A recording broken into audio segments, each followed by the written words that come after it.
আমি যদি মিথ্যা বলি তাইলে আমাকে সবাই ধরে নিয়ে বাইন্দাতন, কিন্তু আমি যদি সত্য বলি তাইলে যারা আমার সাথে শত্রুতামি করতেছে তাদেরকে যে আপনি ধরবেন। এই যে টাকা খরচ করে যা খাচ্ছেন এসে না খেয়ে থাকা ভালো।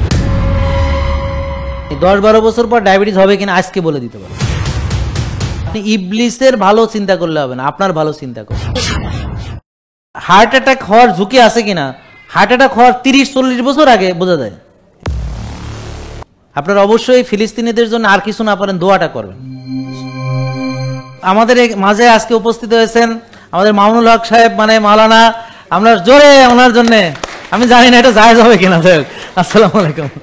নিজের ব্যক্তিগত এবং পারিবারিক চিকিৎসার প্রয়োজনে আমি আজকে এখানে এসেছি। আসসালামু আলাইকুম।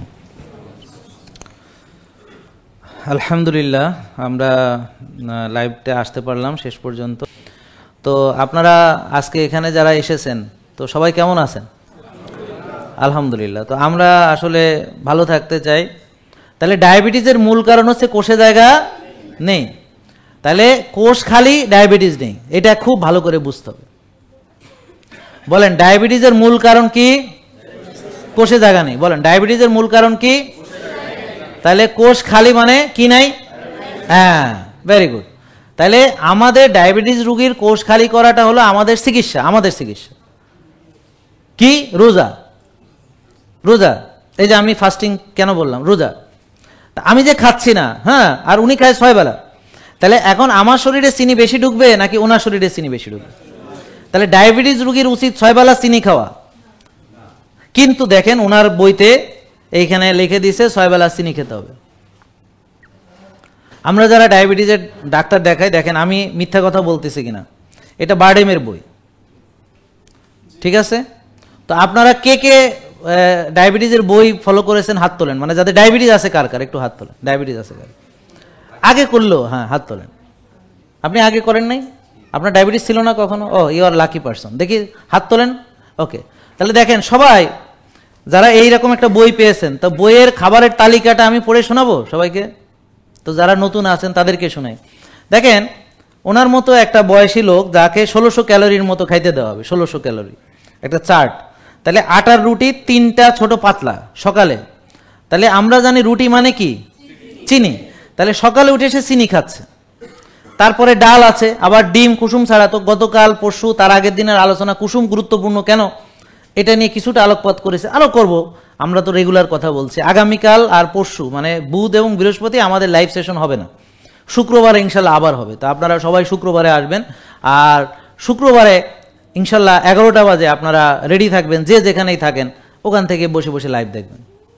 উনি যে 6 বছর ধরে ডায়াবেটিস পুষছে, কেমনে পুষছে সেটা আমরা অ্যানালাইসিস করতেছি, ডিসেকশন করতেছি। এবং আমি যদি মিথ্যা বলি তাইলে আমাকে সবাই ধরে নিয়ে বাইন্দাতন, কিন্তু আমি যদি সত্য বলি তাইলে যারা আমার সাথে শত্রুতামি করতেছে তাদেরকে যে আপনি ধরবেন। কথা বুঝেন নাই? তাহলে এখন আপনারা যারা ডায়াবেটিস রোগী আছেন আপনাদেরকে এরকম একটা তালিকা দেওয়া হয়েছে না, যে সকালে উঠে এরকম রুটি খাবেন। তাহলে রুটি মানে যে কি চিনি এইটা আপনি জানতেন না বলেই খাইছেন, ঠিক না ভাই? আপনি জানতেন রুটি মানে চিনি? না, জানতেন কিনা? আগে জানতেন কিনা এই 6 বছর ধরে? মানে রুটি মানে যে চিনি জানতেন? 6 মাস থেকে জানি। 6 মাস থেকে জানেন, হ্যাঁ। তার মানে 6 বছর ধরে উনি যে ডাক্তারদের সঙ্গে যোগাযোগ করেছেন, দেখাইছেন, নিয়মিত ভিজিট দিছেন। এমনি কোনো ডাক্তার বলেনি। হ্যাঁ, এই তো সেটাই তো, মানে ভিজিট দিছেন, টাকা দিয়ে প্রেসক্রিপশন নিছেন, ওষুধ খাইছেন, পরীক্ষা করাইছেন, সেটা আবার ডাক্তারকে দেখাইছেন। হ্যাঁ, তো ওনারা ওনাকে এই রুটি মানে যে চিনি এ কথা বলেননি। শুধু বলেননি তা না, ওনাকে আরও চিনি খেতে দিয়েছেন সকালে, আবার 11টা বাজে। এরপরে আবার চিনি খাবে হচ্ছে দুপুর 2টা-2:30 বাজে, মানে আরেকবার খাওয়ার প্রস্তুতি নিচ্ছে তারা। কারণ তার চিনি বেশি, তো এখন চিনি তো যেন কমে না যায় সেই ব্যবস্থা করতে হবে। বুঝেন নাই মনে হয়? বুঝেন নাই? মানে ওর রক্তে চিনি বেড়ে গেছে ওনার, তাহলে চিনিটা যেন কমে না যায়, মানে যেন বাড়তেই থাকে এবং কোনোদিন যেন ভালো না হয়, সেই বুদ্ধিটা হলো এইটা। তাহলে এইখানে এটার নাম হবে আমরা ডায়াবেটিস নিয়মিত করি। বুঝেন নাই? মানে ডায়াবেটিস রোগী যেন কোনোদিন ভালো হয়ে না যায়, এটা যেন নিয়মিত আসে। তাহলে মাসে মাসে যেন দেখায়, কোনোদিন যেন ভালো নয়, এটা আমরা যেন নিয়মিত করি। তাহলে এটার নাম হলো ডায়াবেটিস নিরাময় করি না, ডায়াবেটিস নিয়মিত করি। বুঝলেন নাই? তাহলে আমরা এখন ডায়াবেটিস ভালো হওয়ার চিকিৎসা নিয়ে আলোচনা করছি না। ভালো হওয়ার চিকিৎসা তো রোজা, আর ডায়াবেটিস পোষার চিকিৎসা হলো 6 বেলা চিনি খাওয়া। বুঝেন নাই? বলেন ডায়াবেটিস পোষার চিকিৎসা কি? 6 বেলা চিনি খাওয়া, 6 বার চিনি ঢুকানো, চিনি আরো বাড়ানো, আর ওষুধ আর ইনসুলিন দিয়ে চিনি কোষে ঢুকানো, ঢুকায় কোষের 12টা বাজানো, যার ফলে চোখ নষ্ট হবে, লিভার সিরোসিস হবে, কিডনি ড্যামেজ হবে। বুঝতে পারছেন? তাহলে ডায়াবেটিক নেফ্রোপ্যাথি হবে, তারপর চোখে সমস্যা হবে, ডায়াবেটিক রেটিনোপ্যাথি হবে, তারপরে ডায়াবেটিক নিউরোপ্যাথি হবে, নার্ভ ড্যামেজ হবে। বুঝলেন? তো ডায়াবেটিক গ্যাস্ট্রোপ্যারেসিস হবে, পেটের সমস্যা হবে, তারপরে স্ট্রোক হবে, ব্রেন স্ট্রোক করে প্যারালাইসিস হবে, তারপরে আঙ্গুল কাটা লাগবে ডায়াবেটিস রোগীর, তারপরে হচ্ছে যে লিভার সিরোসিস হইয়া লিভার ট্রান্সপ্লান্ট লাগবে, তারপরে কিডনি আস্তে আস্তে ডায়ালাইসিস লাগবে, তারপর কিডনি ট্রান্সপ্লান্ট লাগবে। এটা হলো একটা রোগীকে আরো বড় রোগী বানানোর জন্য এই হলো তরিকা। তাহলে ডায়াবেটিস রোগীকে পুষতে হলে বলেন 6 বেলা চিনি খেতে হবে, কথা বলেন, আর ওষুধ খেতে হবে, আর ইনসুলিন দিতে হবে। এইভাবে আপনি নিজের 12টা বাজানোর জন্য যা যা দরকার সব আপনি এখানে পেয়ে যাবেন। ঠিক আছে? তো দেখেন উনি সেটা 6 বছর ধরে পুষছেন। তো এখন আমরা চিকিৎসা করতেছি কোষ খালি করব কিভাবে? তাহলে বলেন রোজা, কোষ খালি করার জন্য। তারপর যেহেতু ডায়াবেটিস, আমি চিনি খাওয়া কিছুদিনের জন্য সাময়িক বন্ধ রাখবো, কারণ আগে বেশি খেয়ে ফেলাইছে, এখন চিনি ঢুকার জায়গা নেই, এই জন্য চিনি ঢুকলে পরে সমস্যা হচ্ছে, এই জন্য ভাত রুটি ফল দুধ সাময়িকভাবে বন্ধ। আমি কিন্তু ভাত খাই, কিন্তু আমার সুগার বাড়ে না। বোন আপনি খান। আর কে কে মানছে আমাদেরকে? এই দুইজন আমার পরিচিত। আর এনিমান পুরান রোগী কে আছে যারা মেনে ভালো হয়েছেন? আপনি খান, গুড। আর কে আপনি মানছেন? আর কে মানছে? আর সব নতুন কে কে হাত তোলেন তো? ও তা তো সবই নতুন, তাইলে আর হ্যাঁ ওকে।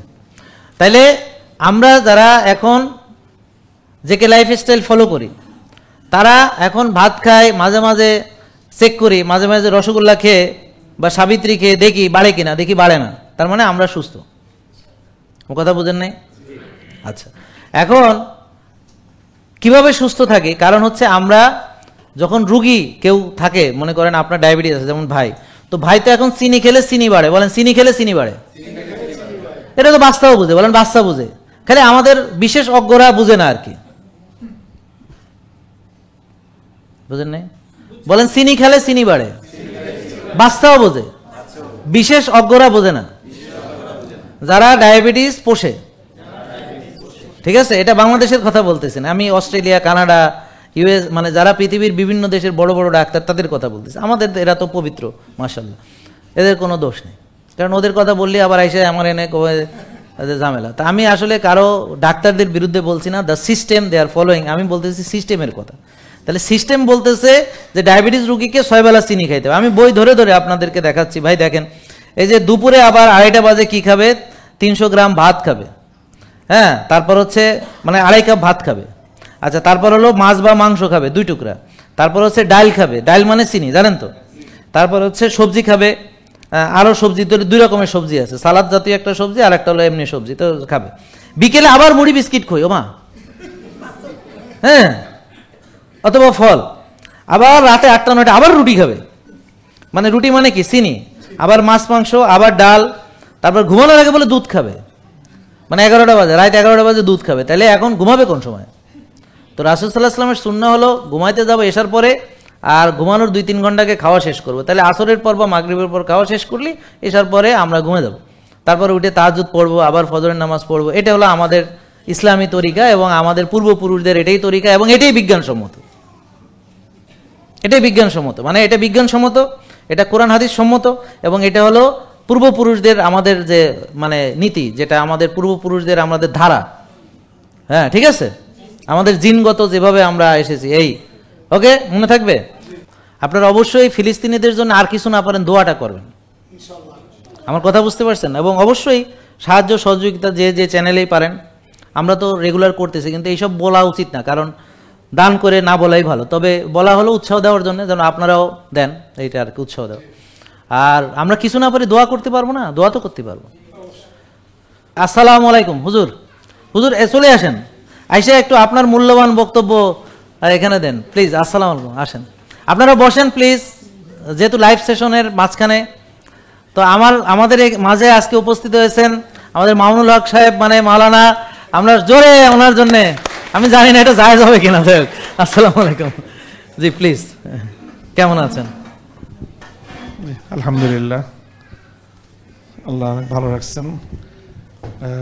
নিজের ব্যক্তিগত এবং পারিবারিক চিকিৎসার প্রয়োজনে আমি আজকে এখানে এসেছি।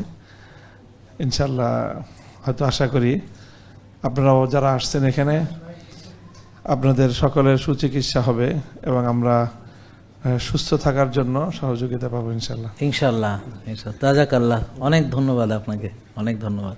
তাহলে ওনাকে নিয়ে সব একটু ইয়া করে যে, ঠিক আছে, থ্যাংক ইউ, অনেক ধন্যবাদ। জি ঠিক আছে, থ্যাংক ইউ। তো আলহামদুলিল্লাহ, তো আমরা যে আলোচনাটা করছিলাম যে আজকে আমরা যাদের কাছ থেকে আমরা দিন শিখছি, যারা আমাদেরকে দিনী বিষয়গুলোকে নেতৃত্ব দিচ্ছেন, তাদের সুস্থতা অত্যন্ত গুরুত্বপূর্ণ। তা আমি অনেক দিন ধরে আহ্বান করছিলাম যে ওনারা যেন এই যে ওনার মতো একজন মানুষ, উনি যদি সুস্থ হন তাহলে ওনার দ্বারা আরো লাখ লাখ মানুষ সুস্থতার রাস্তা পেয়ে যাবে ইনশাল্লাহ। অতীত নিয়ে ভাবি, যেটা আমার কোনো হেল্প করে না, বরং আমার ঘুম নষ্ট করে। যেমন ওনার অতীতের চিন্তা ওনার ঘুম নষ্টের জন্য দায়ী, আর ভবিষ্যৎ সম্পর্কে আমার তো মনে হয় আর জীবনে ঘুম হবে না এই চিন্তা করতেছে, তার মানে ওর জীবনে ঘুম হবে না, তার মানে আগেও হয় নাই, তো তাহলে ভবিষ্যতে হবে না। তাহলে যা যে বিশ্বাস করে যেটা হবে না সেটাই ঘটবে, মানে মস্তিষ্ক কমান্ড পাইছে যে ওর ঘুম হবে না। আমার কথা বুঝতে পারছেন? তাহলে আর হবে না। বাট আপনি যদি মস্তিষ্ককে কমান্ড করেন ঘুম হবে না, কেন হবে, হবে না হওয়ার কি আছে, তাহলে ও ভাববে হ্যাঁ ঘুম তো হবে। মানে আপনি যা ভাববেন আপনার ব্রেন সেটাই করে দেখাবে। যেমন আপনারা ভাবছেন রুগী হবেন, তো হয়েছেন। আপনারা ভাবছেন বয়স হলে তো রুগী হবে, তো হয়েছেন। কিন্তু আপনি যদি ভাবতেন বয়স হলে রুগী হবে না, তাহলে হইতেন না। তার মানে এটা আপনাদের একটা সাবকনশাস চয়েস যে আমি রুগী হব, কারণ আপনাকে অলরেডি সাবকনশাস এভাবে ডিজাইন করে দিছে আশেপাশের সব কিছু মিলে যে তোমার বয়স হবে, তুমি রুগী হবা, তোমার ডায়াবেটিস হবে, তুমি 6 বেলা খাবা, তারপর ইনসুলিন হবে, তারপর তুমি হার্ট অ্যাটাক হবে, তারপর রিং পরাবা। মানে সবাই যা করতেছে আপনার সাবকনশাস ডিজাইন হয়ে গেছে এবং আপনিও নিজেই এই ডিজাইনের একটা অংশ হয়ে গেছেন। এখন আপনি অযাচিতভাবে, অর্থাৎ মানে অসচেতনভাবে, অবচেতনভাবে আপনি রুগী হচ্ছেন। মনে রাখবেন আল্লাহ তাআলা প্রথমে পরিকল্পনা করলেন যে তিনি মানুষ বানাবেন, পৃথিবী বানাবেন, একটা পরিকল্পনা হাতে নিলেন, পরিকল্পনা অনুযায়ী তিনি কাজ করলেন। ঠিক আছে? তাহলে আপনার একটা পরিকল্পনা আগে নিতে হবে। এই পরিকল্পনা নেওয়ার জন্য আমরা আপনাকে সাহায্য করব। আর পরিকল্পনা আমরা কিভাবে নিব তার জন্য আপনার এই যে পরীক্ষাগুলা, যেমন হোমায়ার, ইনসুলিন রেজিস্ট্যান্স, এটা হলো আমাদের একটা গাইডলাইন, আর এটা হলো আপনাদের একটা গাইড মানে বই, যেটা দিয়ে আপনি প্ল্যানার, যে আপনার পরিকল্পনা, প্ল্যানার মানে কি পরিকল্পনা, তো এইটা হচ্ছে আমাদের পরিকল্পনার বই। আর পরিকল্পনার ভিত্তি হলো আপনার কোষে জায়গা আছে কিনা, ভিটামিন ডি লেভেল কত, টিজি এইচডিএল রেশিও কত, হ্যাঁ। আর এটা হলো আমাদের গাইড বই, ম্যানুয়াল, একটা ছোটোখাটো ম্যানুয়াল, ঠিক আছে, যেটা হচ্ছে যে কিছু তথ্য আছে, এটা জেনারেল তথ্য আছে, আর এটা দিয়ে এটার মাধ্যমে এবং আপনার পার্সোনাল লাইফস্টাইল রিপোর্ট এবং আপনার রোগ, আপনার ওষুধ, আপনার কতদিন ধরে, এগুলো সব বৃত্তান্ত জেনে তার আলোকে এই প্ল্যানারটা আপনার জন্য তৈরি করা হবে। এটা হলো পার্সোনাল প্ল্যানার। বুঝতে পারছেন কথা? বুঝেন নাই? তাইলে এই পরিকল্পনা অনুযায়ী যদি আপনি চলেন তাইলে আপনার ভবিষ্যৎ সম্পর্কে কোনো দুশ্চিন্তা করবেন না। আপনার রোগ ভালো হবে কিনা চিন্তা করবেন না। আমার কথা বুঝতে পারছেন? আপনি কি রেজাল্ট পাবেন সেটা ভাববেন না, কারণ অবশ্যই পরিকল্পনা সঠিক, মানা ঠিক, অবশ্যই ভালো কিছু করবে। আমি কি বুঝতে পারছি? অবশ্যই ইনশাল্লাহ ভালো কিছু করবে, তবে রেজাল্ট দিবেন হচ্ছে কে? আল্লাহ।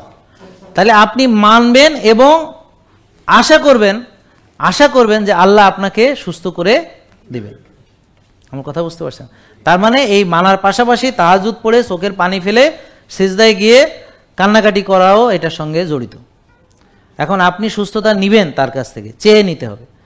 তো আমি এখানে বিশ্বাস করব যে আপনি বলবেন যে আল্লাহ তোমার তো দিতে অসুবিধা নেই, তোমার তো দয়ার ভান্ডার, তুমি তো দয়ার সাগর, হ্যাঁ, তুমি তো ক্ষমাশীল, তুমি ক্ষমা করতে ভালোবাসো, তাহলে আমারে ক্ষমা করে দাও, তুমি সুস্থ করে দাও, তুমি আমাকে, তোমার কি অভাব হবে, আমি সুস্থ হলে তোমার কি ক্ষতি, তাই না? কোনো ক্ষতি নেই আল্লাহর।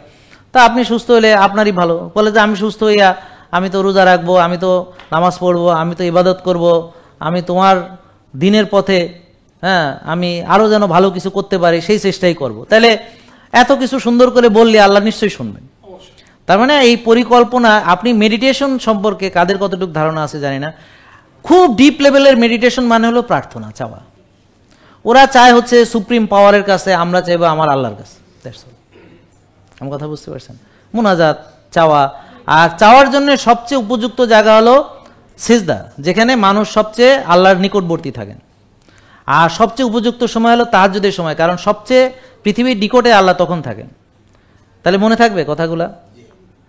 এখন এটা তো সুস্থতার সাথে সম্পর্কিত, তাহলে আমি না বলে যাবো কই বোন, তাই না? তা এখন আমাকে তো বলতেই হবে। তা এখন পরিকল্পনা, এই পরিকল্পনাটা আমরা যখন নিব তখন আমরা কি কি বিষয় বিবেচনা করব দেখব। আগে তাহলে কয়েকটা সায়েন্স আপনাকে যেটা বললাম লিঙ্ক আপ করার কথা, যে কোষ, বলেন কোষ খালি আছে কিনা, ভরা আছে কিনা, জায়গা আছে কিনা, অতিরিক্ত চর্বি আছে কিনা, প্রদাহ আছে কিনা, বা টক্সিসিটি আছে কিনা, এই কটা বিষয় আমরা দেখব। তাহলে কোষ পবিত্র থাকলে, মানে কোষ ক্লিন থাকলে আপনি সুস্থ। একটা লোককে সব কোষ ভালো, তাহলে তার কোনোই রোগ নাই। তাহলে আমাদের টার্গেট হলো ওখানে যাওয়া। আমি জানি না আমার সব কোষ ভালো কিনা, বাট আই ফিল লাইক আমার সব কোষ ভালো, আমি ফিল করি। কারণ আলহামদুলিল্লাহ কোথাও কোনো প্রবলেম দেখি না।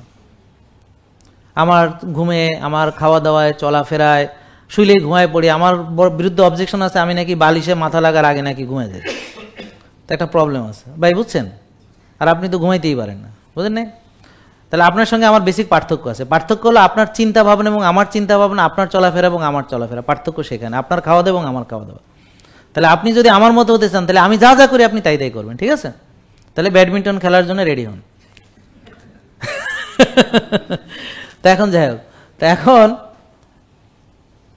একটা লোক সব কোষ সুস্থ কথাটা হয় না, হতে পারে না। মেজরিটি সুস্থ, কারণ কি আমার শরীরে সবসময় জম্বি সেল আসবে, কিছু ডিফেক্টিভ জিনিস তৈরি হবে, কিন্তু আপনার ইমিউন সিস্টেম ভালো থাকলে, সব কিছু ভালো থাকলে, এটা আবার বডি ওই ড্যামেজ সেলটা রিপেয়ার করে আবার ভালো সেল দ্বারা এটাকে রিপ্লেস করবে।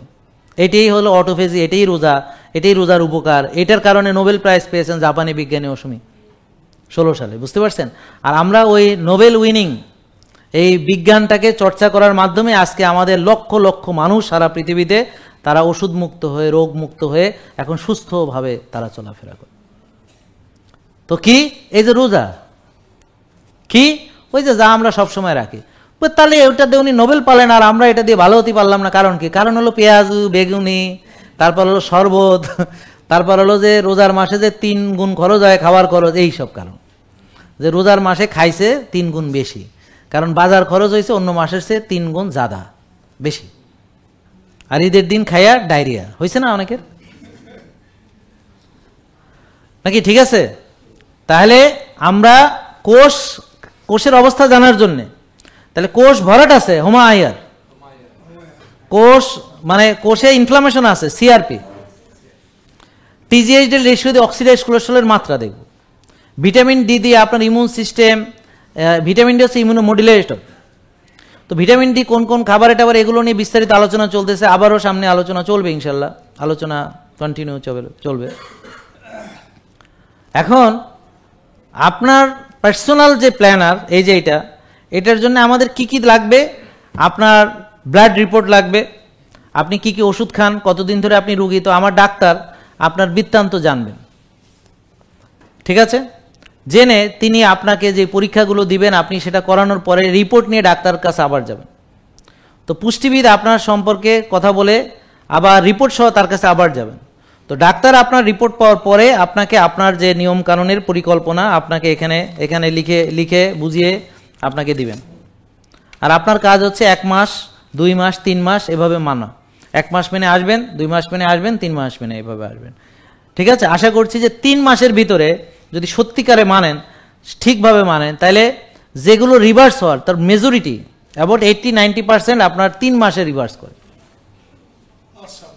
বুঝতে পারছেন না কথা?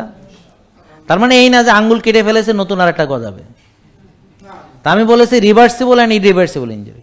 তো রিভার্সিবল ইঞ্জুরি হচ্ছে যেটা আবার ফেরত আসে, আর ইরিভার্সিবল ইঞ্জুরি হলো ও আর জীবনে ফেরত আসবে না। যেমন আঙ্গুল কেটে ফেলাইছে, ওই কাটা আঙ্গুল মানে এখন 4টা নিয়ে কবরে যাবেন, আর একটা গজাবে না, জীবনে গজাবে না। আমার কথা বুঝতে পারছেন? তো মায়োকার্ডিয়াল ইনফ্রাকশন তো হয়েছে, কিছু জায়গা আবার ফেরত আসবে আর কিছু জায়গা জীবনে ফেরত আসবে। এখন কতটুক আসবে বা না আসবে এটা আমাকে বলে লাভ নেই, ওর আপনার আল্লাহ কতটুক দেবে বা না দেবে সেটা তার সাথে আপনার বোঝাপড়া। ঠিক আছে? তা এখন এই যে প্ল্যানারটা যে আপনাকে বুঝাবে ডাক্তার, তাহলে এইখানে আপনার কাজ হলো ওই যে উনি যেভাবে বলে সেভাবে মানা।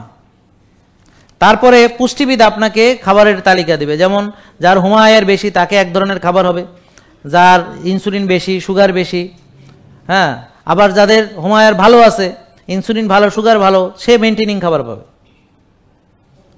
তাহলে খাবারের তালিকা দেওয়ার জন্য তার এই রিপোর্টের আলোকে তাকে খাবারের তালিকা দিয়ে দিবে, এবং সেটা 1 মাসের জন্য, অনন্তকালের জন্য না। কেননা দেখা গেল সে ভাত না খাইয়া 6 বছর পরে ভাত খায় নাই, তাহলে এ তো বোকা। হুমায়ার তার ভালো হয়ে গেছে 1 মাসে, ভাত খায় না 6 বছর, এটা কোনো কথা? তাহলে হুমায়ার ভালো হলেই সে আবার ভাত খাবে। তবে ভাতটা কি ভাত খাবে সেটা নিয়ে আমাদের দীর্ঘ আলোচনা আছে, কোন ভাত ভালো কোনটা ভালো না এগুলো নিয়ে আমাদের অনেক বড় বড় আলোচনা আছে, সেগুলো আবার আমরা করব, আমার আগামী সেশনগুলো দেখবেন। এরপর হচ্ছে জিমের ওরা আপনাকে শ্বাসের ব্যায়াম কোনটা আপনি করতে পারবেন, আপনার হার্টের সমস্যা বা কি সমস্যা বলবেন, তার আপনার জন্য যে যে ব্যায়াম দরকার বা করতে পারবেন বা কতটুকু পারবেন আপনি, এইভাবে আপনার সঙ্গে ডিসকাস করে তারা আপনাকে একটা প্ল্যান দেবে 1 মাস। তা আপনাদের উচিত হবে কি আর জীবনে কোনোদিন না আসা, নাকি 1 মাস পরে আবার আসা, এসে আপনি কতটুকু মেনেছেন, পেরেছেন, পারেননি, এখানে আবার ডিসকাস করেন, বসেন, এটা পেরেছি ওটা পারিনি, তাহলে কিভাবে পারবেন, এটা এতটুকু ভালো হয়েছে আর হয়নি, তাহলে কিভাবে সামনে আরো উন্নতি হবে, এটার উপরে বেসিস করে আপনাকে আবার প্ল্যান দেওয়া হবে। তারপরে 2 মাস পরে আবার আসলে আবার আপনাকে প্ল্যান দেওয়া হবে। এইভাবে আমি চাই আপনারা 6টা মাস সুন্দরভাবে মানেন এবং শেখেন। তারপরে আমি চাই যে এবার আপনি নিজের জ্ঞানে চলবেন, শুধু চলবেন তাই না, আপনি অন্যকেও এটা গাইড করতে পারবেন। যেমন এই যে বোন ভালো হয়েছে, উনি শিখেছেন, ওই যে বোন ভালো হয়েছে উনি শিখেছেন, তো শিখে ওনারা মানছেন ওনাদের মতো করে। আমার এখানে যদি 10টা রুগী হাজির করেন যারা ভালো হয়েছে আমাকে ফলো করে, 10 জন বলবে আমি 10 ভাবে মেনেছি, কিন্তু রেজাল্ট হলো ভালো হয়েছে। সবাই একভাবে আমাকে মানার কোনো দরকার নেই, আমার কথা বুঝেন নাই? কারণ এক একজনের প্রবলেম, ওনার যেমন ঘুমে হয় না, আর একজনের যেমন গোস্ত হয় না, মানে মাংস হয় না, চিকন হয়ে গেছে, বুঝলেন না কথা? আর একজনের যেমন ভুঁড়ি বড় কমে না, আর একজনের যেমন ধরেন ক্ষুধা সহ্য করতে পারে না, হ্যাঁ, এক একজনের আরেকজন ধরেন ব্যায়ামের কথা শুনলে গায়ে জ্বর আসে, কথা বুঝেন না? নড়াছড়া শুনলি তার ইবলিসে এসে বলে খবরদার তুই নড়বি না, নড়লি ভালো হয়ে যাবি, তোর তো ভালো হতে দেওয়া যাবে না, বুঝতে পারছেন না? ইবলিস সারাক্ষণ কোথায় যে ও যেন ভালো হইতে না পারে। তো এই জন্যে আপনাকে অবশ্যই বুঝতে হবে যে আপনি ইবলিসের ভালো চিন্তা করলে হবে না, আপনার ভালো চিন্তা করবেন। আর আমি আপনাদেরকে শেখাচ্ছি যে রুগী হওয়ার আগে আসতে হবে আমার কাছে, ডাক্তারের কাছে না, আমার কাছে। কেন? কারণ আমরা শেখাবো কেমনে রোগ থেকে বাঁচবেন। রুগী হওয়া লাগবে না, প্রিভেন্টিভ কেয়ার, বুঝেন নাই কথা? তো ডাক্তাররা তো, আপনি যদি একটা লোক যায় তার কোনো রোগ নেই, ডাক্তার গেলে সে বিব্রত হবে, বলে তোমার এটা আমি কি করবো, তোমার তো কোনো কিছু নেই, তুমি তো ভালো, সে বিব্রত হয়। দেখেন আপনি যদি কেউ যায় যে সব রিপোর্ট ভালো, কাইসো কি জন্য করে, এমনি আসলাম, তাহলে একটা ফুল বডি চেকআপ হোক। এখন আর একটা ফুল বডি চেকআপ আর এক বাণিজ্য শুরু হয়েছে, তাহলে একটা ফুল বডি চেকআপ হোক। এখন আমাদের স্যার চিটাগাং মেডিকেল কলেজ, আমাদের স্যার তো তারা ওই বিদেশ সফরে গেছে, এক স্যার আর এক স্যারের সাথে, আমরা পরে জানছি আর কি, আর এক স্যারের মাধ্যমে। ওই কিছু স্যার আছে না আমাদের সাথে একটু বেশি ফ্রি কথাবার্তা বলে, গল্প গুজব করে, স্যাররা তো সবাই, আবার কেউ আছে তো কথাই কয় না, সালাম দিলা মানে অনেক রকম আছে, এখন স্যাররা তো বিভিন্ন রকমের হয়। এখন তো ওই স্যার আবার বলতেছে, কয় যে ওই সবাই মিলে বিদেশ সফরে গেছে, যাওয়ার পরে এখন এই মাউন্ট এলিজাবেথ থেকে সবাই টেস্ট করাইছে ফুল বডি চেকআপ। এখন এক একজন কয় কিছু ধরা পড়লো না, কি কষ্ট, মানে ক্যান্সার ট্যান্সার ধরা পড়লে খুশি হতো, মানে বুঝছেন, টাকাটা জ্বলে গেল, কিছু ধরা পড়লো না। তো যাই হোক, এখন আমাদের মাইন্ডসেট এক একজনের এক এক রকম। তো আপনারা আমাদের কাছে আসলে কি কি পাবেন? যাদের রোগ হয়নি তারা পাবেন ভবিষ্যতে যেন রোগ না হয়। তো যাদের ডায়াবেটিস এখনো হয়নি, 10-12 বছর পর ডায়াবেটিস হবে কিনা আজকে বলে দিতে পারো, আজকে হোমায়ার টেস্ট করে আজকে বলে দেওয়া, 10-12 বছর পরে। যার নাই কার ডায়াবেটিস হাত তোলেন, যাদের নাই হাত তোলেন, যারা হাত তুলেছেন আজকে, যাদের হোমায়ার 2-এর বেশি তারা অলরেডি এই ভিতরে চলে গেছে। ঠিক আছে, বুঝতে পারছেন? এই কথা বুঝেন নাই? তাহলে হোমায়ার যাদের বেশি, এখনো ডায়াবেটিস হয় নাই, তাদের আসলে ডায়াবেটিস হয়েছে, সুপ্ত আছে, এখনো জানে না, সারফেসে উঠে নাই। তাহলে আপনি ডায়াবেটিস হওয়ারও 10-12 বছর আগে আপনার বলে দিতে পারবো। আর হার্ট অ্যাটাক হওয়ার ঝুঁকি আছে কিনা, হার্ট অ্যাটাক হওয়ার 30-40 বছর আগে বোঝা যায়। কিভাবে? এই দেখেন, যাদের ভিটামিন ডি কম, তারপরে টেস্টোস্টেরন লেভেল কম, তারপরে এইচডিএল কম, যাদের সুগার বেশি, ইনসুলিন বেশি, প্রদাহ বেশি, কোলেস্ট্রল খারাপ যেটা সেটা বেশি, হোমায়ার বেশি। কি বলেছি মনে থাকবে? আবার বলি, যাদের ভিটামিন ডি কম, টেস্টোস্টেরন লেভেল কম, এইচডিএল কম, হোমোসিস্টিন বেশি, সিআরপি বেশি, ইনসুলিন বেশি, চিনি বেশি, সুগার বেশি, খারাপ কোলেস্ট্রল মানে এই টিজিএইচডিএল রেশিও বেশি, অক্সিডাইজড কোলেস্ট্রল, আর হলো হোমায়ার বেশি, তাদের হার্টের ভিতরে বা ওই যে রক্তনালী যেগুলো আছে করোনারি বা যে কোনো রক্তনালী, সেটা ব্রেনের হইতে পারে, রক্তনালীতে অবশ্যই ব্লক হচ্ছে। আমার কথা বোঝেন নাই? এটা হলো পরীক্ষা করে বোঝা যাবে। আর পরীক্ষা ছাড়া বোঝা যাবে কিভাবে শুনবেন? যে লোক ঘুমায় না, যে টেনশন করে রাত জাগে, ঘুমাইতে পারে না বা ঘুমায় না, বা টেনশন করে বা রাত জাগে, যে ওই যে প্রসেসড ফুড খায়, সাদা রুটি, সাদা ভাত, সাদা লবণ, সাদা চিনি, soybean, sunflower, canola, safflower, cotton seed oil, হ্যাঁ, রাইস ব্রান অয়েল, যারা এগুলো খায়, যারা বেশি খায়, বারবার খায়, ব্যায়াম করে না, কায়িক শ্রম করে না, ঠিক আছে, নিজের জন্য সময় নেই, সে ব্যবসা নিয়ে ব্যস্ত, অন্যান্য বিষয়ে ব্যস্ত, বিল্ডিং ডিজাইন নিয়ে ব্যস্ত, হ্যাঁ তো নিজের জন্য সময় নেই। আমার কথা বুঝতে পারছেন? বা আমার মতো রুগী দেখায় ব্যস্ত, হ্যাঁ, নিজের জন্য সময় নেই, তাদের হার্ট অ্যাটাকের জন্য যা যা দরকার তৈরি হচ্ছে। এর পাশাপাশি কি? ওজন বাড়ছে, শক্তি কমছে, গ্যাসের সমস্যা, ব্যথা বেদনার সমস্যা, বুঝেন নাই? রোগের আগের লক্ষণ, মানে রোগ হয়নি, হবে। আর যাদের রোগ হয়ে গেছে তারা তো লাইনে চলেই আসছেন। তা আমি যখন ওই দাগনবিয়া ফেনীতে মানে ডাক্তারি করছি 19 বছর, তো জিজ্ঞেস, এই কী করো? কয় স্যার লাইনে আছি, মানে লাইন দিছি আর কি। মানে বলে আমি তো প্রথমে বুঝতাম না, কারে বিদেশের লাইন দিছি আর কি, মানে ওখানে মানে কেউ বিদেশ গেছে, আরেকজন বিদেশের জন্য লাইন দিছে, বুঝেন নাই কথা? জব হলো এইটা, আর কোনো জব নেই, বোঝে নাই? তা আপনারা এখন কেউ রুগী আর কেউ রোগের জন্য লাইন দিছেন, এবার বুঝছেন, মিলাইতে পারতেছেন? তা এখন আপনি রোগের লাইন দিছেন কিনা বোঝার জন্যে আপনার চলাফেরা, খাওয়া দাওয়া, ঘুম, মানসিক অবস্থা, যে আপনার শক্তি কমে যাচ্ছে, তারপরে পুরুষত্বে কম ঘাটতি হচ্ছে, নারীত্বে ঘাটতি হচ্ছে, বুঝেন নাই কথা? পারফরমেন্সে সমস্যা হচ্ছে, আগের মতো টেনশন নিতে পারেন না, স্ট্রেস নিতে পারেন না, মনোবল নেই, কনফিডেন্স লেভেল কমে যাচ্ছে, ডিসিশন মেকিংয়ে ডিলে হচ্ছে, অনেক ভাবনা চিন্তা করে সিদ্ধান্তহীনতায় ভুগছেন, শার্প ডিসিশন নিতে পারতেছেন না, হ্যাঁ, তারপর হচ্ছে উদ্যোগ নেওয়ার ক্ষমতা চলে গেছে, এখন আর সাহস নেই, আর উদ্যোগ নিতে ইচ্ছা করে না, একসময় খুব তো এরকম। তো দেখেন ওই যে মিছিলে দেখলাম বেশিরভাগ তরুণ, কিন্তু বুড়া লোক অনেক কম, মানে তরুণ। তাহলে তরুণরা ঝাঁপায় পড়ে, তরুণদের উদ্যোগ নেওয়ার ক্ষমতা আছে। এখন ধরেন যে কোনো মানে আন্দোলন, সেটা তরুণ রক্তের দ্বারা হয়। আমরা তো লড়াচড়া করতে 10 বার ভাবি, বুঝেন নাই কথা? আমার ব্যক্তিগতভাবে ভাবার যথেষ্ট কারণ আছে, কারণ আমি এমন একটা ডিসিপ্লিন নিয়ে কাজ করতেছি যে এই ডিসিপ্লিন নিয়ে অন্য কেউ কাজ করতেছে না, তো আমার সেফটি অনেক গুরুত্বপূর্ণ। তা আমি অযাচিতভাবে কোনো ডিসিশন নিতে পারি না, কোনো কিছু হলে ধাপ করে ঝাঁপায় পড়বো, সেটা আমার পারবো না, আমার জন্য না, আপনাদের কথা বিবেচনা করে। যেহেতু আপনারা ওষুধ থেকে মুক্তির আর কোনো রাস্তা নেই, একটাই রাস্তা আছে, এবং এটা বন্ধ হওয়া যেন না যায়, সেজন্য আমাকে অনেক কিছু ভাবনা চিন্তা করতে হয়, সেটা আলাদা ব্যাপার, সেটা গ্রেটার স্বার্থে, নট ফর মাই ইন্টেনশন, আমার জন্য না। আমার তো মন চায় এখনই লাভ দিয়ে পড়ি, হ্যাঁ, শহীদ হলে তো ভালো, ঠিক আছে, ভালো, কিন্তু কথা হলো যে এই যে আপনারা তারপর কি করবেন, বুঝেন এই কথা? তারপর আমাদের যে একটা উপায় হইলো, সেটার কি হবে, বুঝতে পারছেন? সো আমাকে আমাদের বৃহত্তর চিন্তা করতে হবে। আমার নাম মোহাম্মদ মানিক, আমি সৌদি আরব প্রবাসী। আলহামদুলিল্লাহ। আমি রমজানের 28 তারিখ আসছি। আচ্ছা। তো আমি ট্রাই করছিলাম, স্যার মদিনা মক্কা গেছিল দেখা করার জন্য, তো আসলে আমি বিজনেস করি, এখানে দেখা করতে পারি নাই, আর আমি ওনার লাইভ দেখছিলাম, তো বাড়িতে আসছি, আমি চলে যাবো 19 তারিখ, এই জন্য স্যারের। এখন আপনি আছেন কোথায় ওখানে? আমি এখন আছি তায়েফে আছি। আচ্ছা আচ্ছা, হ্যাঁ। আমি তাই হজে আসছি, দেখা হবে ইনশাল্লাহ, ইনশাল্লাহ হজে আসতেছি, আর দেখা হবে। আমি চলে যাবো 19 তারিখের জন্য আসছি আজকে। আচ্ছা, তো এখন এই যে ভাই, হ্যাঁ আমি জাস্ট ওনাকে বলি, তো আপনার এখন ওজন কত আছে? 111 কেজি আছে। 111 কেজি। তো এখন দেখেন এই যে 111 কেজি ওজন আছে, তার মানে আমি নিশ্চিত বলতে পারি তার ইনসুলিন বেশি আছে। ডায়াবেটিস আছে? না, ডায়াবেটিস নেই। গুড, তার মানে এখন দেখেন ডায়াবেটিস হয়নি। বুঝতে পারছেন? আমি আজকে সময় নেই বলে বোঝাতে পারছি না, যদি বোঝাতে পারতাম ভালো হতো।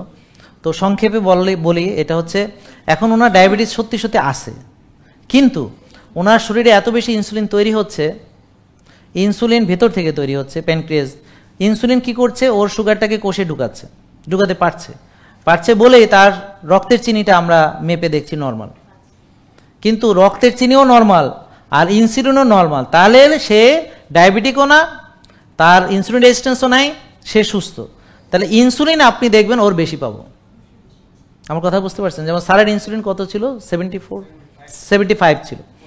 তাহলে ইনসুলিনের স্বাভাবিক মাত্রা হলো 4, তাহলে 4 থেকে ওনার 75 হয়েছে। তাহলে 75 হয়েছে, তার মানে যদি এরকম একটা রুগী ওনার মতো আমি পাই, স্যারের মতো যে 75, তাহলে আমি চোখ বন্ধ করে বলবো আপনি ইনসুলিন নেন, কারণ শরীর থেকে এত ইনসুলিন তৈরি হতে পারে না, মানে এটা এক্সোজেনাস, মানে বাইরে থেকে দিচ্ছেন। নাহলে আপনার প্যানক্রিয়াস এই বয়সে এত ইনসুলিন তৈরি করার সেই ক্ষমতা তার নেই। আমার কথা বুঝতে পারছেন?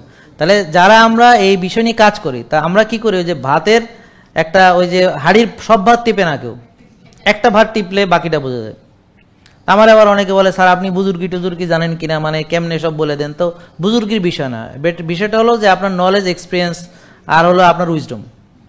তো যেমন স্যার বুঝে যে কোন ছাত্রটা ভালো, তো তাকাইলে বুঝে যে কারে দিয়ে কি হবে, কারণ সে বহুদিন এগুলার ডিল করছে। বুঝতে পারছেন? তো তাকালে বুঝে, তার মানে তাকালে বুঝে এটা তার বুজুর্গি না, এটা হলো তার উইজডম, তার এক্সপিরিয়েন্স। তারপর হচ্ছে তার থার্ড আই, বা যেটাকে আপনি ইনটিউশন বলেন। তো ইনটিউশন তো ডেভেলপ করতে হবে। ইনটিউশন তো আর সবার আছে, কিন্তু কেউ ব্যবহার করে না বলে জানে না।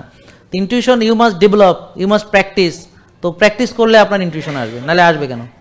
আমি ডাক্তারদেরকে পড়াইছি 10 বছর ICDDRB-তে, 10 বছর আমি এখানে শিক্ষকতা করছি, ডাক্তার পড়াইছি। কিন্তু দুঃখজনক, আমি দেখেছি দুঃখজনক যে তাদের ভিতরে কেমন জানি একটা, মানে এই যে উপকার স্বীকার করার যে ব্যাপার, এটা তাদের মধ্যে নাই। আমার মনে হয় বেশিরভাগ প্রফেশনালদের মধ্যে এই সমস্যা আছে স্যার। আমার কথা বুঝছেন স্যার? প্রফেশনালদের ভিতরে এই প্রবলেম আছে। প্রফেশনাল জেলাসি মনে হয় কাজ করে, বা কিছু একটা কাজ করে, আমার কাছে মনে হয়। দোজ হু আর প্রফেশনালস, তাদের ভিতরে এই প্রবলেমগুলো আছে। আর ইঞ্জিনিয়ারদের আছে কিনা স্যার বলতে পারবে, আমি দেখেছি, আমি পড়াইছি, তাদের ভিতরে এই প্রবলেম। তাদের একটা সমস্যা হলে 100 জায়গায় কমেন্ট করবে, পোস্ট দিবে, কিন্তু এই যে উপকার সে কোনোদিন বলতে চাবে না, বলবে না, লুকায় রাখবে। হ্যাঁ, গোপনে গোপনে করবে, কিন্তু বাস্তবে উপরে বলবে না। যেমন ওদিনে এক বোন এসে বললো যে একজন নিউরোলজিস্ট, হ্যাঁ, তো উনি ওই যে ভালো হয়েছেন, কিন্তু উনি বাচ্চা হয় না কত বছর জানি, 12 বছর নাকি, 12 বছরের বাচ্চা হয়েছে, কিন্তু এই কথা বলতে পারবে না, কারণ তার হাজবেন্ড, তার শ্বশুর, এরা সব বার্ডেমের বড় বড় এই জন্যে বলতে চান না। আমার কথা বুঝতে পারছেন? বুঝলেননি? তারপর ওর আন্ডারে কয়েকজন গাইনি ডাক্তার ওই যে আমাদের নিয়মই ফলো করে তারা হচ্ছে, কিন্তু সে কখনো বলবে না কোথাও, বললে স্বজাতিরা তাকে হামলে পড়বে, এই জন্য বলতে পারবে। আমি কি বুঝতে পারছেন? তো এখন আমি এদেরকে ফোকাস করা কি আমার ঠিক হবে? তো এই জন্যে আমি ওপেন, যে কাউকে আমরা ফিরাবো তা বলছি না, আমি বলছি যে বাট আমরা সাধারণ মানুষকে নিয়ে থাকতে চাই, কারণ সাধারণ মানুষের পাশে কেউ নাই। তারা রুগী হলে রোগ পুষছে, বুঝতে পারছে না, তাদেরকে মাথার উপর ভর করে মন্ত্রী হচ্ছে, তাদের উপরে আবার সেই তাদের ট্যাক্সের টাকার অস্ত্র ব্যবহার করছে। আমার কথা বুঝতে পারছেন? তা আসলে সাধারণ মানুষ নিজেরা পণ্যে পরিণত হয়েছে, তাদেরকে ড্রাগ ইন্ডাস্ট্রি পণ্যে বানিয়েছে, তাদেরকে ফুড ইন্ডাস্ট্রি পণ্যে বানিয়েছে। হ্যাঁ, তারা আসলে না বুঝে কেমন জানি, ওই যে সূরা বাকারাতে আল্লাহ বলেছেন যে এদের জানি কিভাবে জানি ছুটাছুটি করছে, মানে দিক বিদিকহীন ভাবে তারা ছুটতেছে, তো কোনো একটা সঠিক পথ নেই। অন্ধকার হলো, দাঁড়ায় থাকলো, আবার বিদ্যুৎ ঝলকানি দিল, মানে কিরকম জানি, মানে আপনাদের মতো অবস্থা। আপনারা দেখবেন যে চিত্রটা সুন্দর করে সূরা বাকারাতে আল্লাহ চিত্রায়ন করে দিয়েছে। তা আপনারাও কেমন যেন অন্ধের মতো পথ হাতড়িয়ে বেড়াচ্ছেন।